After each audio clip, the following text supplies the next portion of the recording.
क्या बीटीएस मुस्लिम की रिस्पेक्ट करते हैं? पिछले 4-5 महीनों में ये सवाल इतना ज़्यादा बार पूछा गया है, खासकर बांग्लादेश और पाकिस्तान की तरफ से। आपको ऐसा क्यों लगता है कि बीटीएस मुस्लिम की इज्जत नहीं करते हैं? मतलब किसने बोला आपको?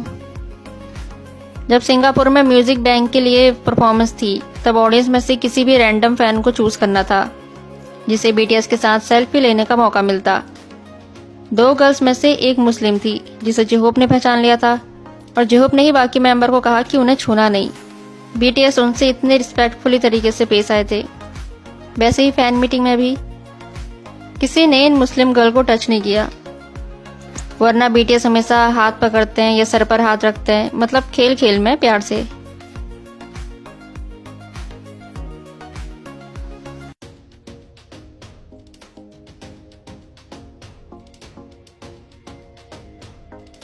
एक बार बीटीएस ने अपने रियाज रिहर्सल को अजान के लिए रोक दिया था।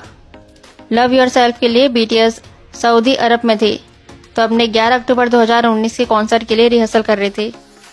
बीटीएस की रिहर्सल सुनने के लिए जो फैंस स्टेडियम के बाहर खड़े थे, उन्होंने बताया कि जब अदन यानी अजान स्टार्ट हुआ तो स्टेडियम में सन्नाटा था। जब तक अजान पूरी नहीं हुई तब तक स्टेडियम में किसी भी म्यूजिक की कोई आवाज नहीं थी।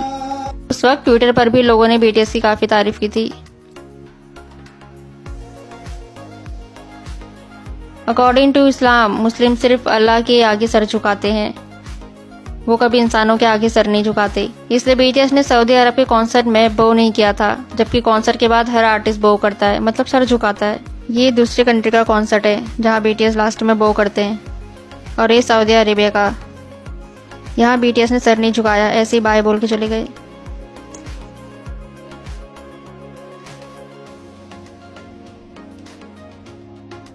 इसके अलावा यहाँ जिमिन ने अपना गोल्डन माइक को पर्पल स्कार्फ से कवर किया था।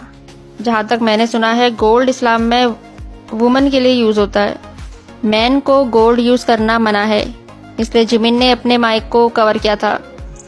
और बीटीएस ने जो हिजाब गर्ल के बारे में बोला था वो तो याद ही होगा।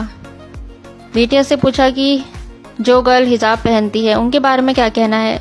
आरम ने कहा, हमारे कॉन्सर्ट में बहुत हिजाबिस्ट मतलब हिजाब पहनने वाली गर्ल आई थी, और मैं देख रहा था कि परफॉर्मेंस के दौरान उनके लिए हिजाब को टाइट रखना मुश्किल था, पर वो बहुत सुंदर थी। वो हिजाब में भी बहुत सुंदर लग रही थी। हम उनकी सुंदरता देखकर हैरान थे।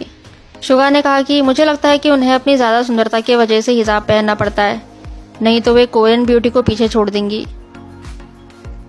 ये सिर्फ कुछ एग्जाम्पल हैं, अगर सोशल मीडिया में ढूंढोगे तो बहुत मोमेंट मिल जाएंगे। आपको ऐसा नहीं सोचना चाहिए कि बीटीएस मुस्लिम की इज्जत नहीं करते हैं, ऐसा सोचना गलत है।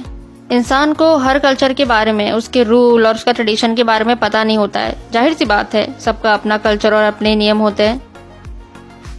अगर कभी कोई दूसरे कल्चर का इंसान ऐसा कुछ करता है जिससे हमारे कल्चर को थोड़ी तकलीफ पहुंच रही है, तो मेरे ख्याल से पहली बार उसे माफ करना चाहिए। दूसरी बार माफ नहीं कर सकते, लेकिन एटलीस्ट फर्स्ट टाइम माफ करना चाहिए, है ना। बाकी सबके अपने अपने विचार हैं। ओके देन, बीटीएस मुस्लिम और बाकी धर्म की इज्जत करते हैं, जो हम सभी को ही करनी चाहिए। फिर मिलते हैं, अपना ध्यान रखना, टेक केयर, बाय।